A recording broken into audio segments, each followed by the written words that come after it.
7 o'clock. Welcome to the Wednesday Wind Down webinar and YouTube show, the show for outdoor enthusiasts and people that like to be outdoors, people that find it harder to do with COVID. So we're virtual, kind of that virtual coffee shop or virtual brewery. It's more my speed. So I'm Dan Conger. I'm the host. My pronouns are he and him, and I'm the host of this webinar show. And tonight we're going to be talking about going solo in the backcountry, whether it's a day hike or backpacking, and explore some of the things behind it, have a conversation about it. And what was really interesting is when I put out a call for people to talk about this, I wanted to have some other voices that I hadn't had on before. And it was really interesting, my call out, I got a lot of responses from women and not as many responses from men. So really, I think this can touch a nerve for women, and that's why we have all women on the panel tonight. And I think that was really, I think that'll have a little different perspective tonight. So I'll ask you each to introduce yourself, use your pronouns, and tell us how long you've been outdoors. So Jenny, we'll start with you. My name is Jenny. Pronouns are she and her. I have been avidly outdoors, primarily in the Southern California region for about 10 years now. Okay, awesome. Kath, you're up. Hi, I'm Kath, she or her.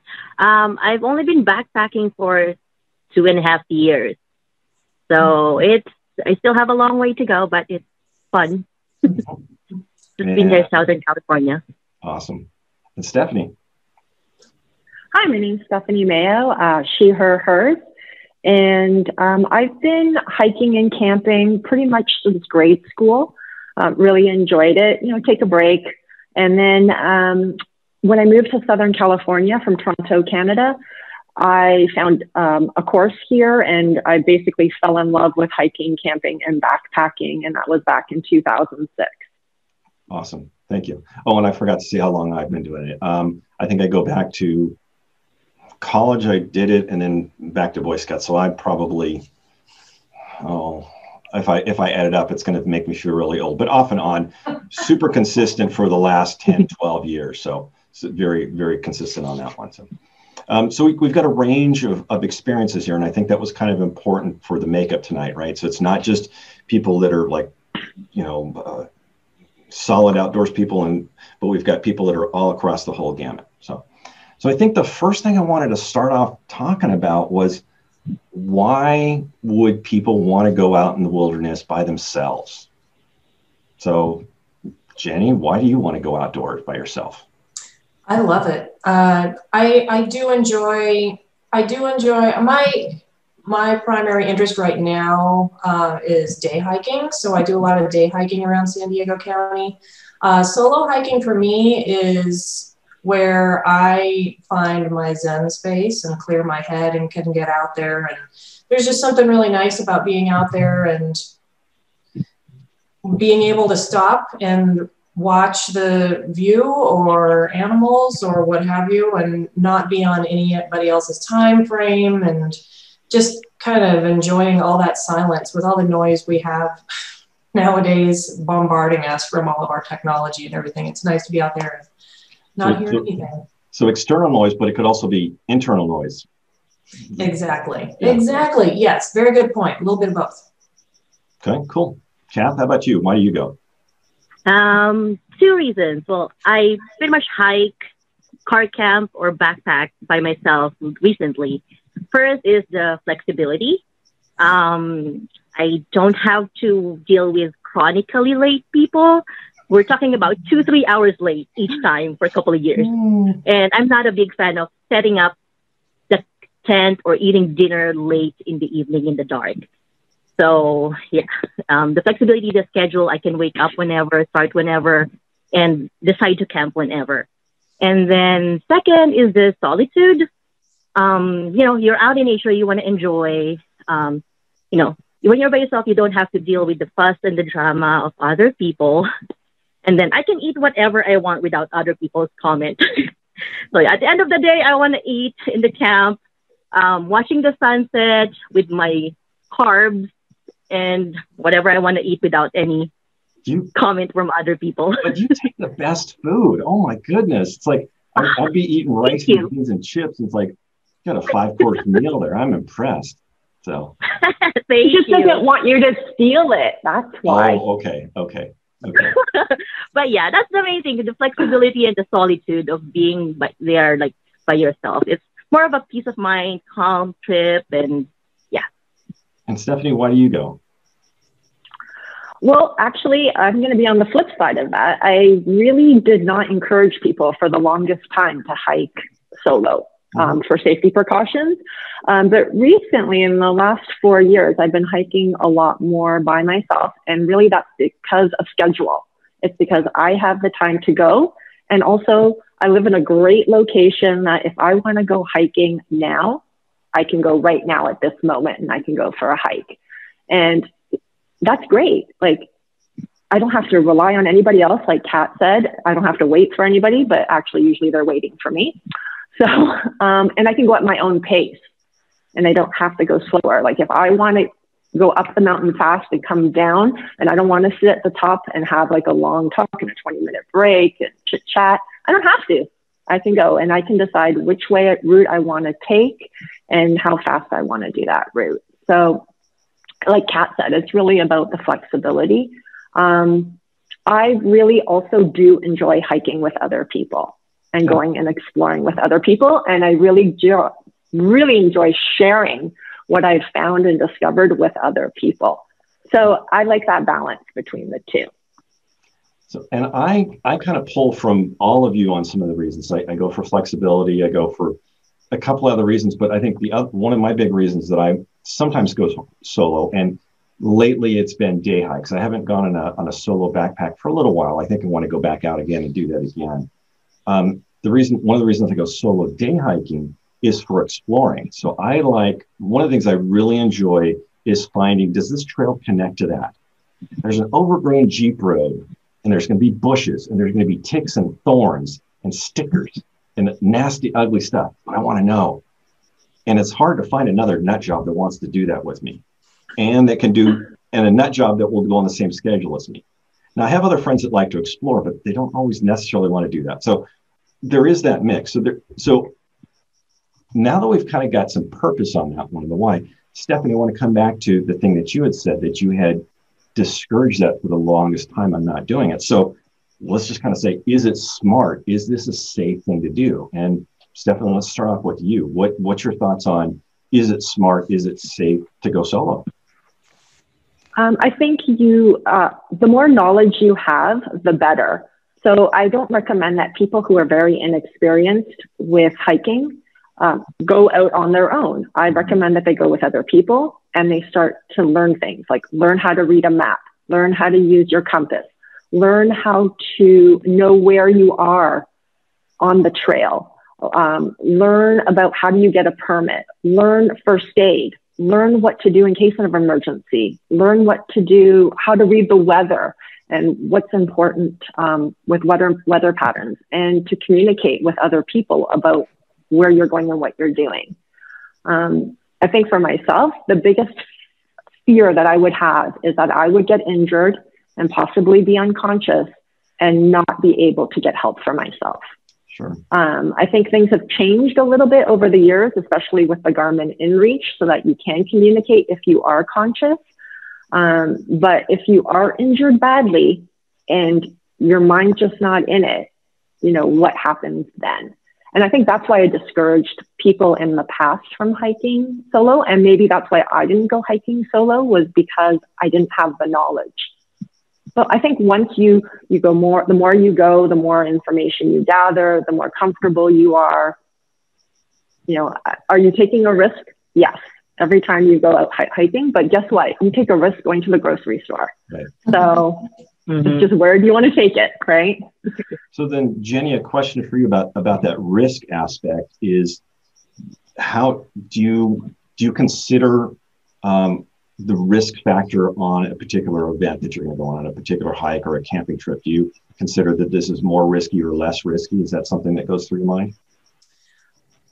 Well, like Stephanie was saying, there's an inherent risk just stepping out your door. But when you go alone, I try to be, I try to stay within my abilities and my knowledge and not get in over my head, avoiding unnecessary risk, knowing and understanding your own boundaries and not thinking that you can go way out there and do something that you're absolutely not prepared for or knowledgeable enough about.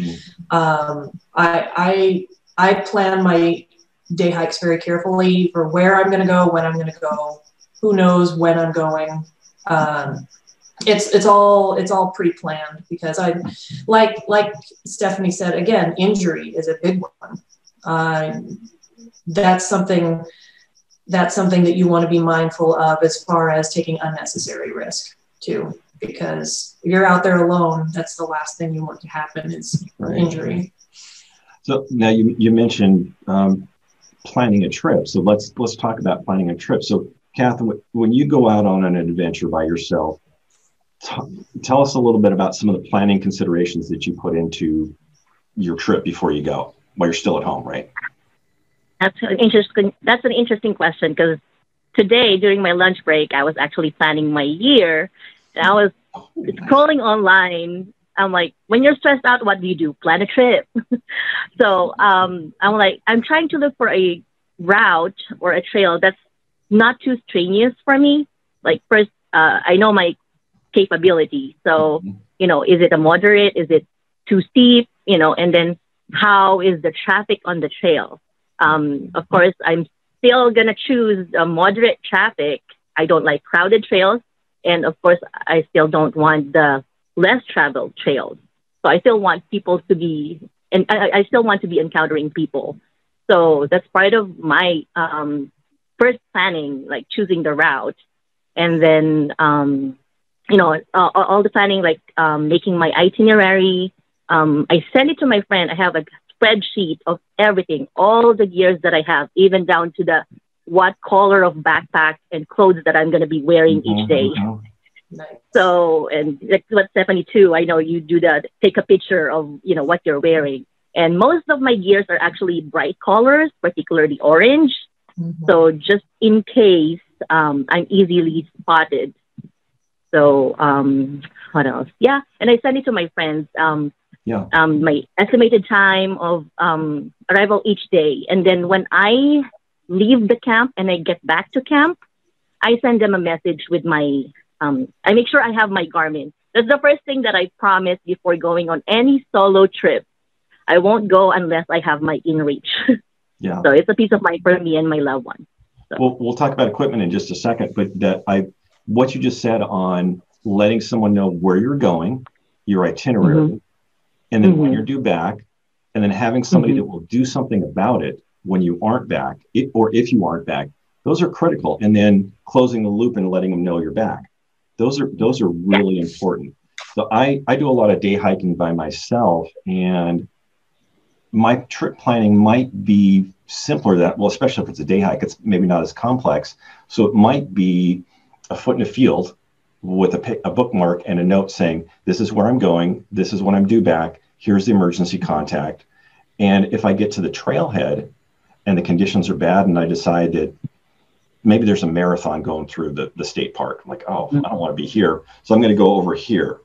I will not do that unless I can absolutely get a text message back to my wife and say, what I said isn't right. It's going to be here. Right. So, and I think those are things that are great to do even when you're traveling in a group.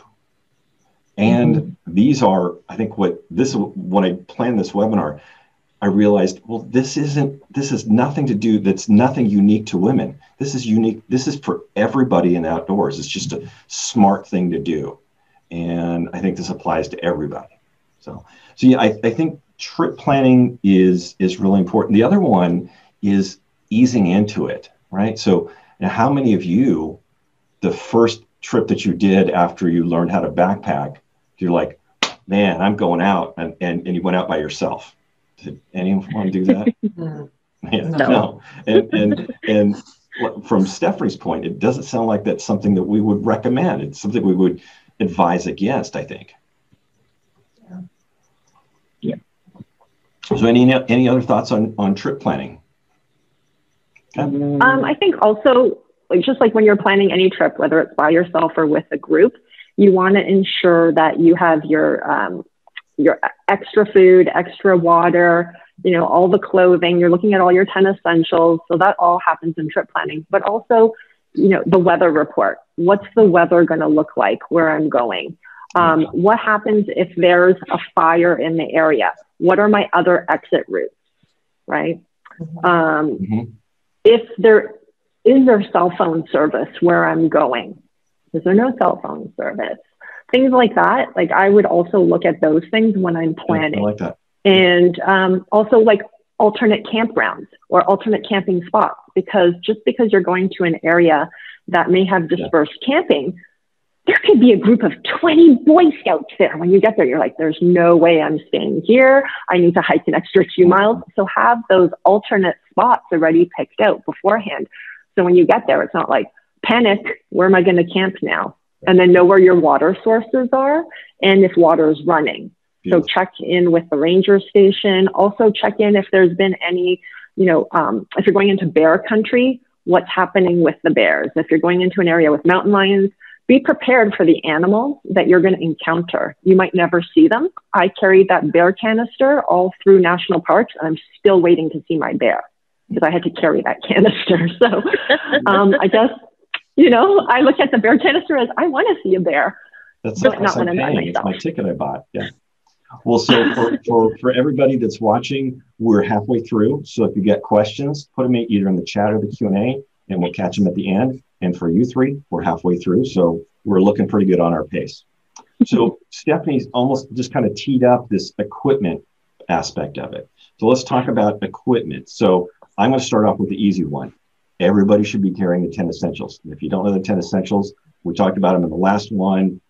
Look them up, right? And there's a little bit of variance on what those are, but there's the, you know, the core ones. That the idea with the 10 essentials is you could spend the night, if you're on a day hike and something went sideways, you could spend the night out. You wouldn't be comfortable, but you'd be alive in the morning.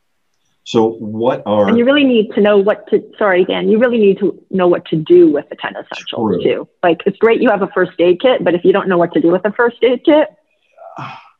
Right. That's excellent. Yeah. And I think a first aid kit appropriate for your skill level, right? If you're an EMT, you can have this first aid kit. If you're not, maybe it's going to be this one. So Kath, you had mentioned your InReach. Is that a piece of equipment that you're always going to bring when you're solo? Oh, look at the two of you. Yeah. So is that a must-have? I think for me it is, because that's what I promised myself. And then before I went on a solo, I made sure I tested it in a backpacking trip with my group of friends, and I notified my emergency contact, my friends who I'm leaving my itinerary. We kind of tested it out, like, oh, so it's cool. It tells your coordinates. I can follow you. So at least we both know what to do with it. And so it's just for peace of mind. Yeah. And then, I just usually have it in my pack right here, along with this tiny little things. Jenny, do you carry any electronics with you? For my day hikes, I've got my cell phone fully charged when I leave, and then I have a solar charger that I keep it plugged into the entire time. This might sound silly, but it's just a system that I've come up with. Whenever I head out on a hike, I will do a check-in at the trailhead on social media. And it's typically well-traveled. A lot of them are well-traveled trails. If I'm solo hiking, I'm not going to go to a deserted trail, because in the event something does happen, I would like someone to be able to happen upon me. But I'll do a check-in. That way my friends know, my family knows, and then I will typically check back in, later. Usually I'll post pictures or something so people know I'm back. And I'll carry, I carry pepper spray with me, and I carry it on the outside of my pack so that people are aware that I'm aware that I should have that on me. So whether or not that's just for peace of mind too, We'll revisit. I think we'll revisit some of that safety stuff in just a moment. Okay. Stephanie, one last thought on that one. You had mentioned in our pre-show planning that like if you're not with the group, so it's all you, baby, right? If you forgot the whatever, you don't have a whatever. And I think that's a really good, it's a really good point, right? There's no backup, right? You forgot a pair of matches, you have a set of matches, you don't have matches.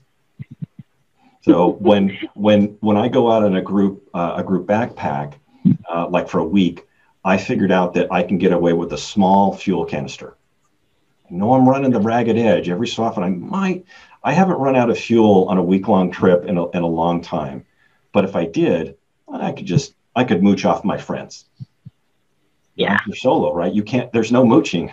It's all you. Yeah, and my friend Kelly says, no, you can't mooch. Okay. Okay, so let's get to the one part that you mentioned, Jenny, was the pepper spray. So let's talk a little bit about protection or self-protection or defense. So Stephanie, what would you like to bring up about that subject? For myself, actually, I do not carry anything. Like, I know some people carry a knife, or like Jenny said, she carries the pepper spray. And actually, I think pepper spray is a really good idea, so I probably should get some. I do have a knife in my pack, but of course, it's not in my hand. And if somebody attacks me, I'm not going to, that's just a weapon they can use on me, kind of thing. Mm-hmm. And I know Kat has another item, and I'll let her share about the item that she carries that she really likes to use. But I kind of feel like it's the same if I'm going to the local store here as if I'm out on the trail. So I don't really carry anything for self-protection as a defensive type of mechanism, other than the things I need to survive on a hike or a backpack or going camping. And I would carry everything, so I'm self-contained, whether I'm by myself or with a group. Like, I always have my own first aid kit. I always have my own map and compass. I always have my own communication device. I have my own emergency shelter. I have my own extra. I don't let people carry my food for me. I don't let people carry my water for me. I don't go by that idea when, even when you're with a group and people say, oh, just leave your pack here so we know that you've gone to the bathroom. No way. What if I get lost when I'm going to the bathroom? I want my stuff with me, right? So, but I'll let you, Kat, I don't know where she is on the screen, so I'll let Kat say her item that she brings, because I think is really good. What is it? What is I it? know. It's an air horn. Don't There you go. No, we every time I hike, especially on the backpacking when I'm in the bear country. There's one that on my first multi-day backpacking, I ended up hiking in the dark for a couple of hours because I took a different route, a much safer route, I think. So, and I was just hiking for 2 hours in my hand. So at least it will not protect me, like hurt my attacker, but at least it will distract them a little bit and will give me a chance to prepare to whether I reached in my pocket for my knife or, and then I keep it inside my tent with me when I sleep. So just in case I feel something outside my tent, it will distract them when I push this magic button. And yeah, so I just carry this along with pepper spray. I have taser and knife. But yeah, this is my favorite. And I tested it in San Gorgonio.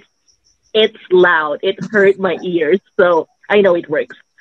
I think that's a brilliant idea. I really like it. And I could see that if you're especially in bear country, or so that we've got an potential animal thing and definitely a person thing. So, and then Jenny, you mentioned you carry pepper spray.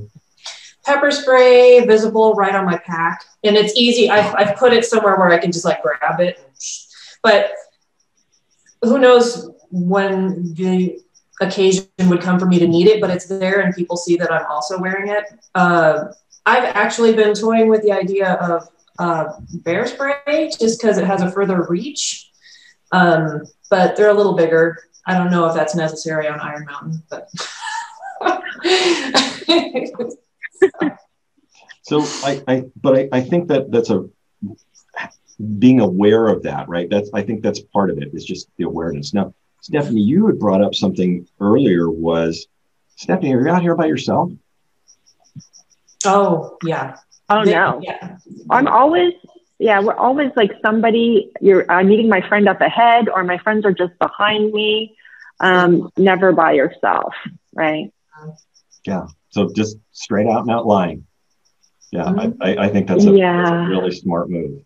But I'm pretty friendly. I usually talk to everybody on the trail too. So if I'm at the top and somebody else comes and sits down, and I just start chatting them up and telling them about the Wilderness Basics course usually. So probably not the best at not talking to people. But that was the conversation we had earlier, was your self that you are in the French country makes sense to be the same self in the backcountry. So if you're likely to talk to someone at the grocery store, that makes sense in the backcountry. If you carry a loaded weapon with you in the front country, well, maybe you can do it in the backcountry. Now, I've never run across anybody that in my travels that carries a firearm, but that's another story. Okay, so we're almost out of time. So the one last thing that I thought was really important that we get to was that it's just the reality check, and that everything is not rosy, right? I've always had a good experience running into people that are friendly and amiable, but I'm not nearly as vulnerable as other people, and I project differently, and that's why you folks are on here. So what do we want to talk about the reality check on some of this? Well, I don't think any of us can get away from the media and what we've seen and the awful incident in Carlsbad. And that's a very urban trail. Right. So I think the reason the three of us are all here is because we have seen or read about unfortunate incidents that have happened. And that's the kind of stuff, especially since we're out there alone, we want to be prepared for as much as possible. Yeah. I was going to add as well, we're talking about backcountry hiking, but even when you're doing urban hikes, I think what happens is, let's say you go solo and there's a hike that you do all the time because it's your fitness hike. I know when I used to run a lot, and when I spoke to the police department, because somebody followed me home one day, is really you need to change up where you go, the time of day that you go, the trail that you take. Don't let somebody figure out your patterns. So you always want to be mixing it up. And I know that there's a lot of people who they're like testing themselves. Oh, I want to see if I can do this hike faster today. Or they do the same hike every week, 3 times a week at the same time. And if you're going alone and you're a female, I would highly suggest that you mix it up. Yeah. For me, it's important, I think, of course, the planning and everything, but courage is one thing. Second, I know it's tough to be calm in situations that are nerve-wracking, like, oh my gosh, it's going to be dark.